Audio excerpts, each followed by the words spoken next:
They broke it. They broke it. And now they want us to give them a round of applause for supposedly fixing it.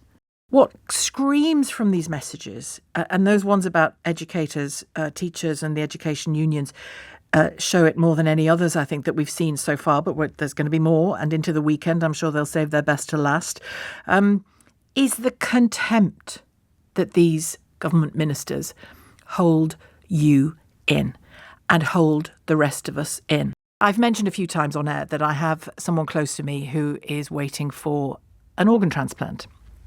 And the NHS in turn has historically saved this person's life, and then sadly in a separate operation a couple of years ago almost ended this person's life, for which they've taken responsibility. As a result of that, the transplant operation that they were supposed to have was delayed.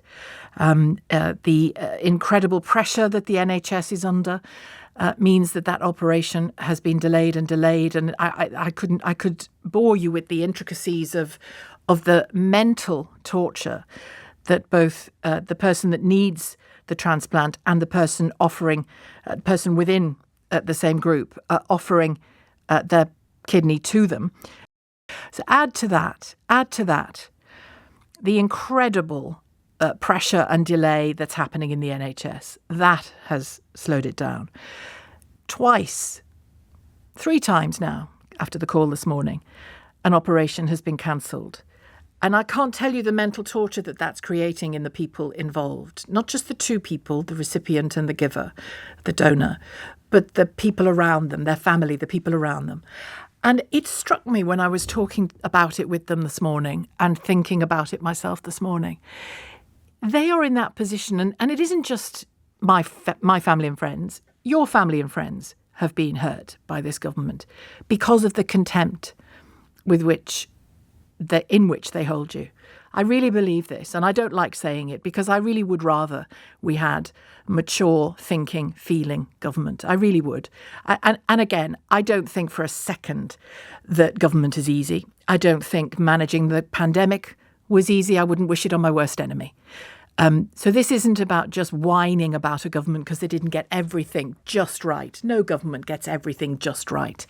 But I think we've seen in all kinds of ways from this government the contempt and the carelessness and the thoughtlessness with which they approach that very privileged, almost sacred job of attempting to lead a country. I think they have failed to lead this country at every turn. Every turn. Their incompetence killed our relatives during the pandemic, and it's killing them now. This is analysis of NHS figures by emergency care doctors.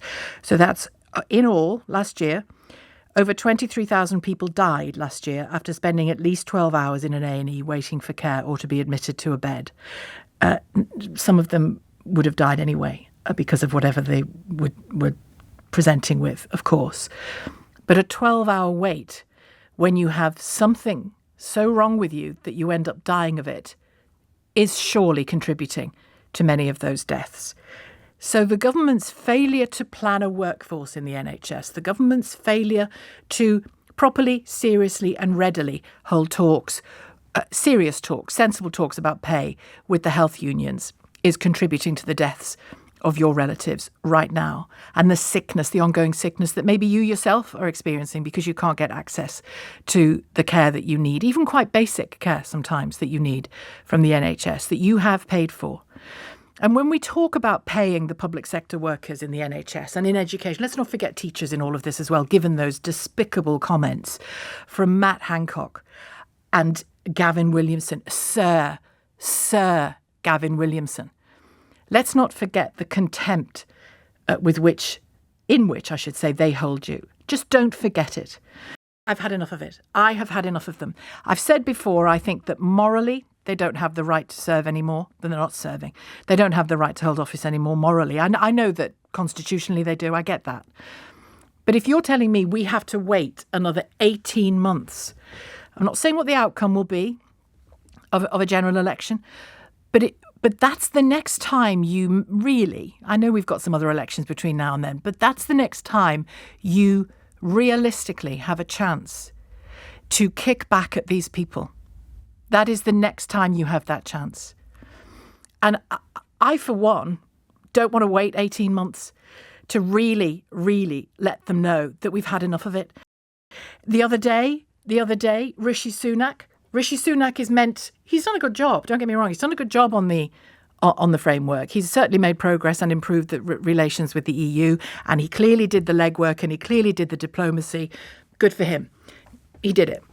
But they, the government that he was a senior member of, long before he was Prime Minister, they created the mess in the first place with the internecine fights, the ERG, stabbing Theresa May in the back, stabbing Boris Johnson in the back ultimately, stabbing Liz Truss in the back. Let's not forget Liz Truss. And now Rishi Sunak, we are told, has somehow managed to contain these sharks that circle every Tory leader. People in Northern Ireland are waiting 2 years. 2 years is the length of their waiting lists. And the family members that I'm talking about, the people that I love and care about and desperately want to survive, because this is a life-threatening condition that I'm talking about, they've been waiting 2 years. They've been waiting 2 years. And it's been a combination of a long-term failure to workforce plan in the NHS, a failure to address the pay of NHS workers, and the failure to sit down and have meaningful talks. The BMA talks have just collapsed with the government. We hope, fingers crossed, the RCN talks will go better. I suppose all quiet on the Western Front is a good sign at the moment. I hope so. Did I know Gavin Williamson was a kind of, I don't know, I haven't got the words. I want to be careful really what I say. I knew he was a kind of a pantomime politician whose contempt for teachers he's just revealed, but we already knew that, didn't we?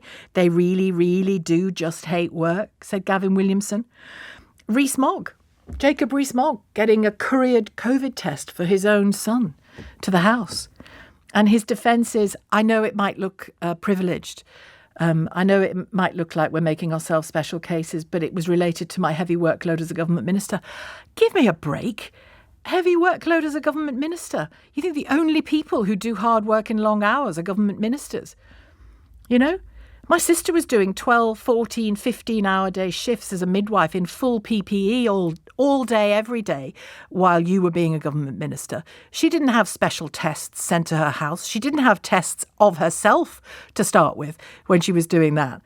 I and my mother were living together in Liverpool, and when she had suspected COVID in the May of that year, we didn't have any tests. I couldn't see a GP. I had end-of-life discussions with her GP over the phone about what we would do if it was COVID and did the worst that COVID did.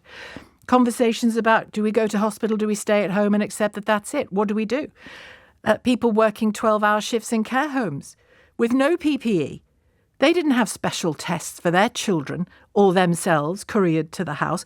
I mean, are you getting this yet? I haven't even mentioned Boris Johnson. I mean, and again, I preface this by saying, I get that government is difficult. I get that government in a pandemic is extremely difficult. Talk about white heat. I get it. We get it. We all had to put our faith in them at the beginning. I certainly did. I hoped and prayed that they had this under control. And they didn't. And they didn't for a number of reasons. And again, to be as scrupulously fair as I can, lots of other countries didn't have it under control to start with either. But just set aside COVID for a second in the context of these WhatsApp messages. Set it aside, because the evidence we have is staring us in the face that they are, in their behaviour, in their failure to act, in their incompetence on any number of issues. And health is to the forefront of my mind today because of the situation with the people that I love that's just got worse. And I couldn't believe it could get any worse. And it's got worse for all the reasons I've just outlined. All I can see in my mind's eye is Matt Hancock laughing at you, laughing at his own family while he fondled his lover's rear end, putting his targets above care homes, his vanity above what was actually needed. Gavin Williamson, I've said already. Rees-Mogg, the COVID tests. This is the stuff of an Argentine junta in the 1970s and 80s. They're not quite shoving us out of helicopters into the sea yet. But my God, the evidence is there for you to see that they do not care. They don't care. And I learnt recently that the translation of the Irish word Taoiseach, which is the word for the Irish Prime Minister, the title of the Irish Prime Minister, is translated as First Protector. Isn't that beautiful? Imagine getting the job of being the first protector of your country. Imagine the privilege and the weight of that. Well, I'm afraid Prime Minister just doesn't cut it. They haven't been the first protectors or the last protectors of any of us, really. And they're still not. And what I can't get past is that we have to wait 18 months to show them the door. I've used the word serfdom a couple of times this week. If you in your life have no power, if you can exercise no power over important things like your health when you need healthcare, if you can exercise zero power and you are merely a puppet in the incompetence of a government over years that hasn't addressed workforce issues in the health service or organised things sufficiently well that a pandemic didn't bring the health service down to its knees on its face.